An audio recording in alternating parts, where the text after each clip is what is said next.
Shalom Bapak Ibu Saudara yang dikasihi Tuhan. Seri pengajaran hari ini berjudul Penting dan Mendesak. Dalam hidup ini ada kebutuhan yang penting tetapi tidak mendesak. Ada kebutuhan yang mendesak tetapi sebenarnya tidak penting. Ada juga kebutuhan yang penting dan mendesak. Apa itu? Yaitu kebutuhan akan Tuhan. Manusia bisa hidup tanpa hiburan, tanpa fasilitas lain apapun. Tetapi manusia tidak bisa tidak makan dan tidak minum. Maka ibarat pangan adalah kebutuhan primer, begitulah Tuhan dalam hidup kita. Dalam Matius 5 ayat 6 dikatakan, "Berbahagialah orang yang lapar dan haus akan kebenaran, karena mereka akan dipuaskan." Kebenaran di sini menunjuk Tuhan atau hal-hal rohani yang bersangkut paut dengan kesucian. Sebagaimana Tuhan berkata, "I am the way, the truth, and the life." Akulah jalan, kebenaran, dan hidup. Lapar dan haus akan kebenaran, akan Tuhan, menunjukkan kebutuhan yang harus terpenuhi.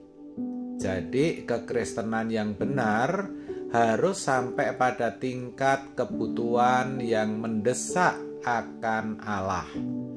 Sayangnya tidak banyak orang Kristen yang menghayati pentingnya Allah dalam hidup ini secara proporsional. Memang orang bisa berkata bahwa Tuhan itu diperlukan atau Tuhan itu penting.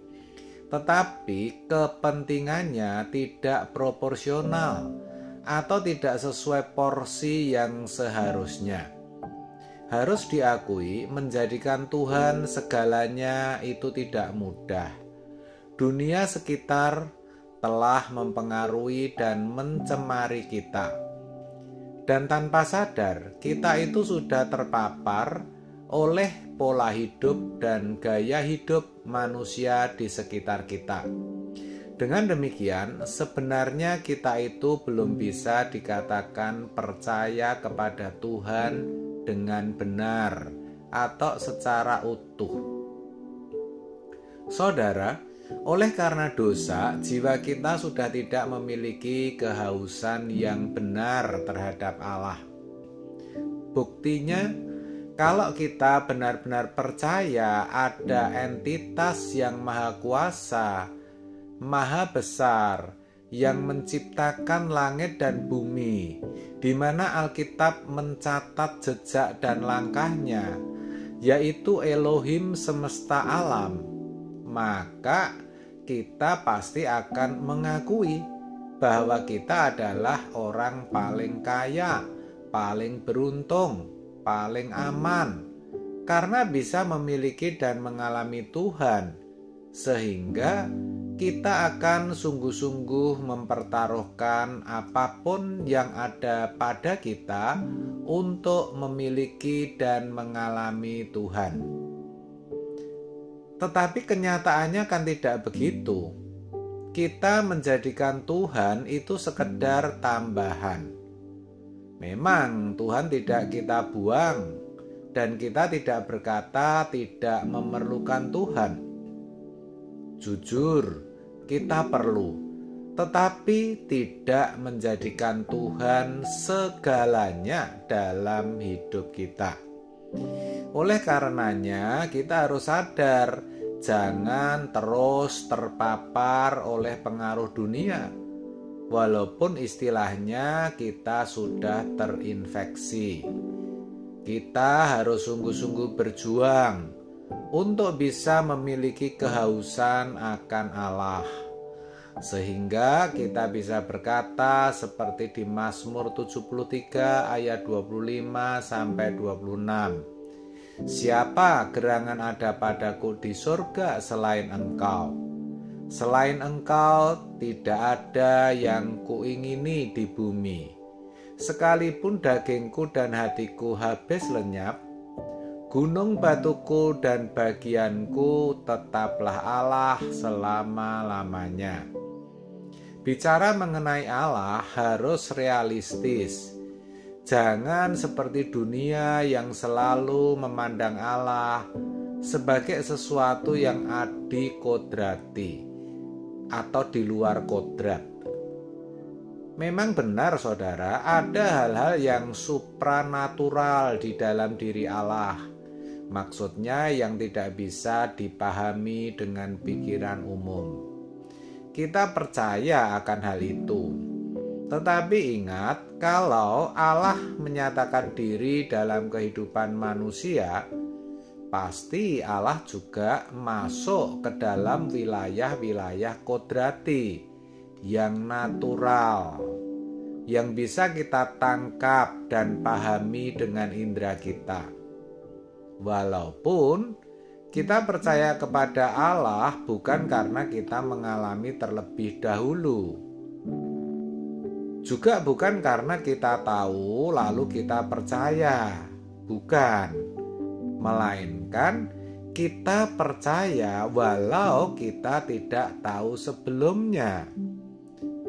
Walaupun pada mulanya panca indera kita tidak bersentuhan dengan Allah, tetapi kita percaya Dia adalah entitas yang hidup, realitas yang hidup. Kita bisa mengalami Dia dengan seluruh panca indera. Kesimpulannya, Tuhan itu primer atau yang utama. Kebutuhan akan Dia selalu penting dan mendesak. Sayangnya, tidak banyak orang yang mengerti akan hal ini dan tidak mau mengerti, walaupun itu aktivis bahkan pendeta. Sampai ada istilah, mencari Tuhan itu seperti mencari jarum yang jatuh di jerami. Tidak mudah. Jadi saudara, jangan berpikir mencari Tuhan lebih mudah daripada mencari yang lain. Mencari Tuhan itu sangat sukar. Itu bukan berarti Tuhan jual mahal. Tuhan itu murah hati, tetapi bukanlah Tuhan yang murahan. Firman Tuhan jelas berkata, "Aku membuat orang yang mencari Aku menemukan Aku." Artinya, Tuhan pasti bisa ditemukan, tetapi tentu oleh orang yang sungguh-sungguh mencari Dia. Pertanyaannya, seberapa serius kita dalam mencari Tuhan? Tapi banyak masalah yang kita harus hadapi, Pak.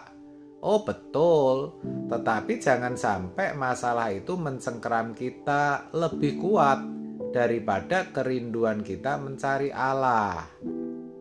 Kalau sampai lebih mencengkeram kita, berarti itu berhala.